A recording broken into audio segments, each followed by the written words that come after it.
Buenas tardes, buenas noches, no sé la hora. Mi nombre es José Luis Ramos Morales, estudiante del Tecnológico Nacional de México, Campus Tapachula,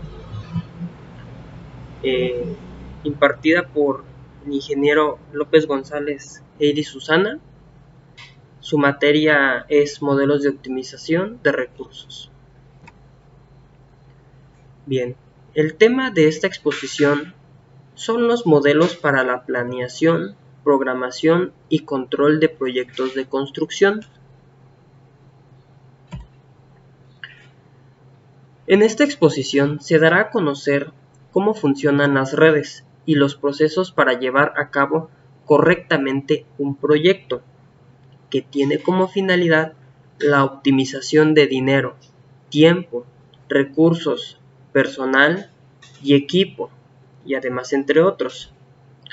La forma de hacer estos planteamientos con sus funciones primordiales y características fundamentales para obtener resultados favorables, que yo, como ingeniero civil, es mi trabajo y deber realizar, además de garantizar trabajos que sean eficaces. También deben de contar con la mayor calidad posible. Como primer punto, tenemos la construcción de redes de actividades de un proyecto, el cual consiste que es un método de programación, tal cual es el ejemplo del método del camino crítico. Este nos dice que es una parte de la fase administrativa de la planeación que se encarga de la programación, ejecución y control de un proyecto. Además de eso, divide las tareas a través de redes que nos permiten estimar la duración de nuestro proyecto y cada una de nuestras actividades, además de identificar las actividades críticas y no críticas. Como podemos ver en el ejemplo que tenemos en pantalla, las flechas rojas indican las actividades críticas, que en otras palabras quiere decir que son actividades que tienden a llevar más tiempo. ¿Sus características cuáles son? Bien, en todo proyecto debe de ser necesario dividir el método del camino crítico en dos etapas. Una de ellas es la planeación y la programación. Además, se tiene que contar con un buen control y la ejecución correcta. Además, se definen los objetivos del proyecto, en el que se evalúa la factibilidad del éxito del mismo, si se cuenta con los recursos necesarios, así como la época más viable. El siguiente subtema es la aplicación de métodos de planeación, programación y control de proyectos, para determinar la ruta crítica bajo condiciones de certidumbre e incertidumbre. Como podemos ver, las interrelaciones entre las actividades normalmente son de tipo secuencial, esto es, algunas de ellas no pueden iniciar hasta que otras terminen. Podemos decir y podemos identificar también en el esquema que tenemos actividades críticas. Esto nos obliga a pensar en todo el proyecto. Nos ayuda también a analizar qué pasa si no hacemos una actividad dentro de nuestro proyecto. Hablemos, por ejemplo, de una constructora. Ese va a ser nuestro ejemplo general a lo largo de la exposición. ¿Qué pasaría si no llegáramos a realizar una actividad en tiempo y en forma? Y no solo eso, que los recursos que tengamos disponibles y a la mano no sean lo suficientes o sean ilimitados o sean limitados. Entonces esas son el tipo de cuestiones que nosotros deberíamos de hacer como ingenieros civiles a la hora de plantearnos los problemas que se nos presenten en el proyecto. Por eso es bueno la planificación previa. Bien, Anteriormente hablábamos del PER y del CPEM. El PER son sus siglas en inglés, que es la técnica de evaluación y revisión de proyectos. Los métodos PER y CPM se fundamentan en el manejo de un programa de tiempo, pero originalmente las estimaciones en el tiempo para las actividades se supieron determinantes en CPM y probables en PERT. Actualmente PERT y CPM comprenden realmente una sola técnica. Como podemos ver en una de las imágenes tenemos un versus de PERT y de CPM. Un ejemplo claro sería que cuando, supongamos, yo termine dentro de una construcción de realizar los muros de cierre, pero sabemos que no puedo colocar las vigas. Es como hacer una casa, primero el techo y después los muros. Entonces es algo ilógico.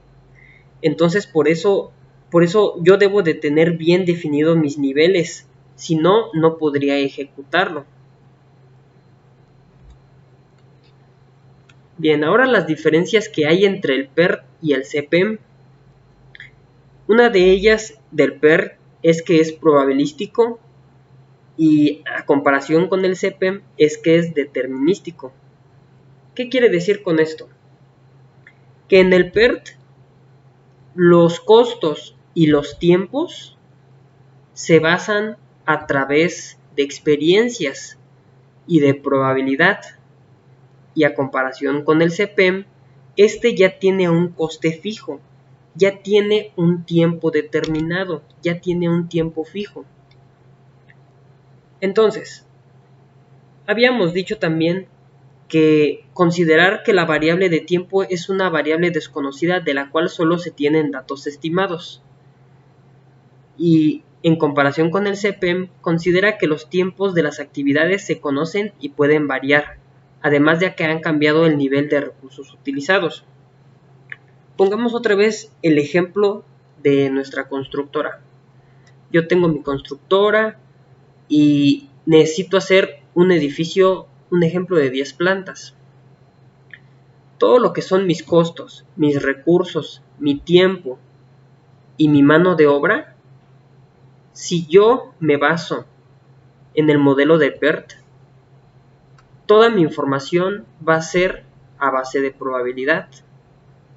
¿Y qué pasa si yo me inclino y me voy hacia CPM? Todo es distinto, porque yo ya tengo fijadamente cuál es el recurso que necesito, cuál es el capital que voy a ocupar, cuál es la mano de obra, los materiales, el tiempo. Son algunas de las variables que podemos mencionar si ponemos de ejemplo a una constructora. Además de ello, considerar 3 estimativos de tiempos: el más probable, tiempo optimista y tiempo pesimista. Seguimos con el ejemplo de la constructora. Si hablamos de tiempo, que es lo más probable, yo mediante mis experiencias puedo determinar y decir que mi edificación la termino en 1 año. Pero yo, con mis conocimientos y a base de probabilidad, también puedo decir que lo puedo terminar 1 mes antes de mi tiempo estimado. Pero ¿qué pasa con el tiempo pesimista? Con el tiempo pesimista, debido a varias variables, a varios problemas y detalles que se llegan a presentar en este caso en la obra, pues puede que se llegue a retardar hasta en un 10 o en un 20% de mi tiempo estimado. Ahora con el CPM se consideran los tiempos normales y acelerados de una determinada actividad según la cantidad de recursos aplicados con la misma. Volvemos nuevamente. Cuando nos referimos a los tiempos normales, quiere decir que nosotros ya tenemos, por así decirlo, una constante de tiempos que nos lleva a nuestro trabajo. Y como su mismo nombre lo dice, una constante, que eso ya no va a disminuir ni va a aumentar. O sea, ya tenemos un tiempo que se lleva en sí, o sea, la tarea ya tiene el tiempo fijado. Ahora con los acelerados también tomamos en cuenta, por ejemplo, que nuestro personal ya tenga más capacidad o ya sea más experimentado, pues por obvias razones tendería a realizar más rápido el trabajo. Ahora la relación tiempo-costo en la duración de un proyecto, que esto nos indica la variación del tiempo de un proyecto. La relación que existe entre el costo y la duración es inversa, es decir, a mayor duración, menor costo, y menor duración, mayor costo. La proporción que se incrementa está en función de la actividad a desarrollar. Conforme aceleramos la actividad, el costo va aumentando. ¿Qué quiere decir con esto? Que si por ejemplo nosotros necesitamos terminar nuestra obra en un tiempo muy próximo, si nosotros aceleramos nuestra mano de obra, el costo va a aumentar. Y lo mismo sucedería viceversa con la mano de obra y el tiempo.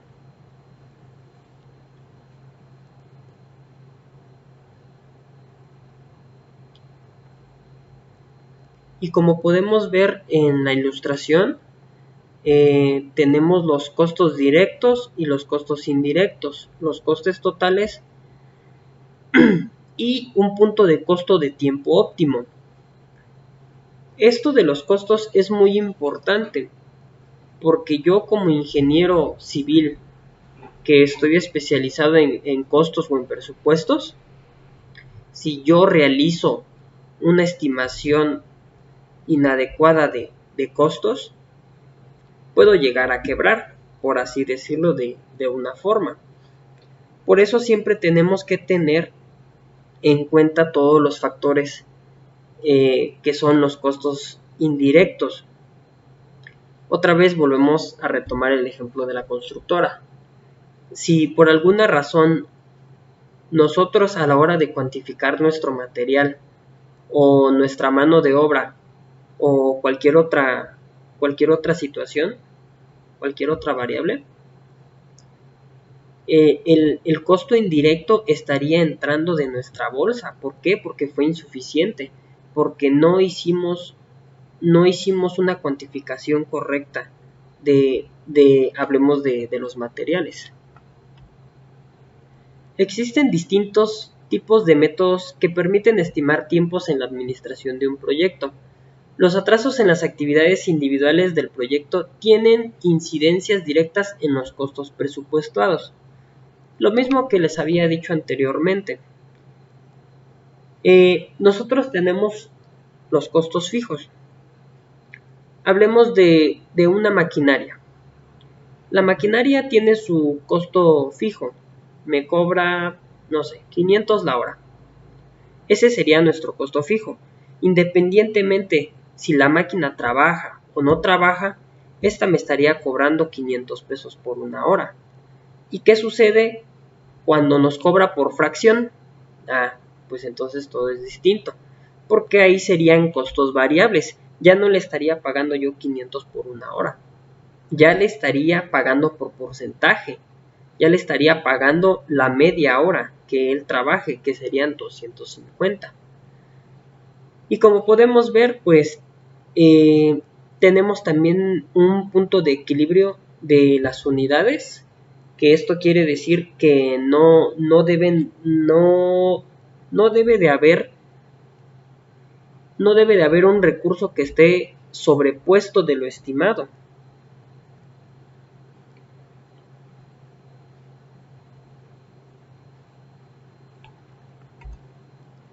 Bien, ahora hablemos de los costos fijos dentro de la actividad o de una tarea. Los costos representan los recursos que se gastan durante el desarrollo de las etapas del proyecto. Estos proyectos precalculados, que son los que indican antes de la ejecución de las actividades, pueden ser estimados o estándares. Costos circunstanciales corresponde a un costo que puede aparecer como consecuencia de que el proyecto no se termine en el plazo fijado, que ahí nos entrarían las multas. Y como podemos ver en la ilustración, tenemos los costos fijos y las variables. Aquí tenemos que dentro de los costos fijos, pues ya son los pagados, los que tenemos que sí o sí pagar. Y en los costos variables son lo que les había mencionado en el ejemplo anterior, de que si una máquina me cobra por fracción, entonces ahí ya estaría yo produciendo por momentos, por ciclos, no fijamente, y el capital no lo estaría invirtiendo así fijamente.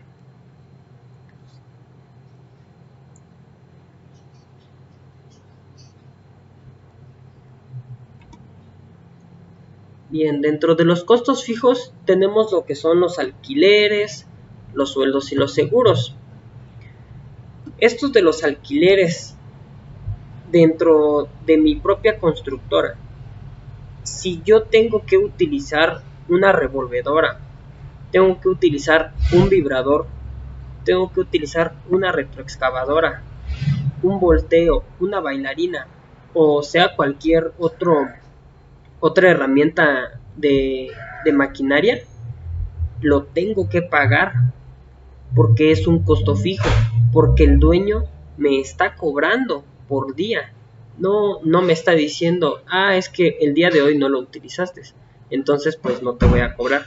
Entonces no es así. Además de eso tenemos los sueldos. ¿Qué pasa si nosotros en nuestra constructora tenemos que por condiciones climáticas no se puede trabajar? Mis obreros no me pueden decir, ¿sabes qué? Es que pues como no trabajamos el día de hoy, no me vas a pagar. Entonces sería algo ilógico. Entonces nuestro costo fijo en cuestión del sueldo de nuestra mano de obra, sí o sí lo tenemos que pagar. Además contando del seguro. Solo porque faltó una semana, no tengo por qué pagarle el seguro a mi empleado, ¿no? Entonces pues no estaríamos hablando así. Y ahora dentro de los costos variables tenemos lo que es el agua. Como ya había mencionado anteriormente, el agua sí lo podemos pagar a conforme lo estemos utilizando. Además de eso, el material, ya sea que nosotros hagamos un convenio con la distribuidora o la ferretería que nos esté surtiendo, nuestros costos irían variando. A conforme vaya pasando el tiempo, nosotros vamos consumiendo y vamos comprando el material que requerimos dentro de la obra. Y en el caso de los costos fijos, mencioné lo que es sueldo, pero también está el sueldo de destajo. ¿Qué quiere decir con eso? El sueldo de destajo es aquel en el que yo tengo mis obreros y si yo les estoy pagando de esta forma, una forma sería que yo llevé un control y les pagué por hora, sea cual sea la moneda o el precio que yo les esté pagando. Ese sería su pago que se les estaría dando, ya sea cada semana o cada quincena, a conforme ellos trabajen, no como en el caso anterior del costo fijo.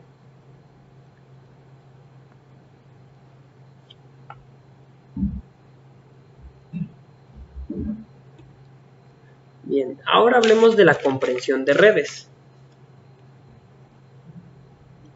La comprensión de red es una de las herramientas que posee un ingeniero de costos y programación de obra a la hora de optimizar la variable costos en función de la variable tiempo. Mediante la comprensión de la red es posible disminuir el tiempo y el costo final. Como podemos ver, aquí tenemos una ilustración de lo que es una compresión de red. y como su mismo nombre lo dice, compresión. ¿Qué nos quiere dar a entender? Que este comprime los recursos, comprime el tiempo, comprime los costos, comprime la mano de obra. Esto más bien nos sirve para optimizar el tiempo, que para ello debemos saber qué actividades vamos a realizar. También sobre eso necesitamos observar los criterios y cuánto tiempo vamos a reducir. Para ello utilizamos las matemáticas. Con unas simples formulitas pues podríamos decir que ya están establecidas. En base a eso, los costos pues de ahí en fuera pues ya son puros cálculos, ¿no? Y pues lo mismo aplicaríamos también para el tiempo.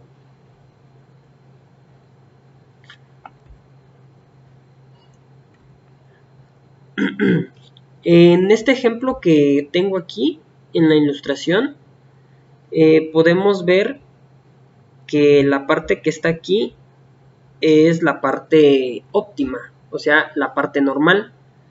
Y la parte que está de aquí hacia abajo, hacia el inferior, es la parte que nosotros estamos comprimiendo, que estamos optimizando. Esto quiere decir que, por ejemplo, hablemos nuevamente de nuestro ejemplo de la constructora. Si yo acelero la construcción de mi edificación, consumiré más capital por menos tiempo. Es lo mismo que sucede con la mano de obra.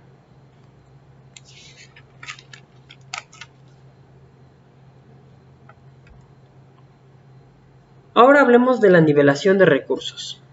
La nivelación de recursos optimiza el aprovechamiento de los que se dispone y evita problemas que puedan surgir en el futuro.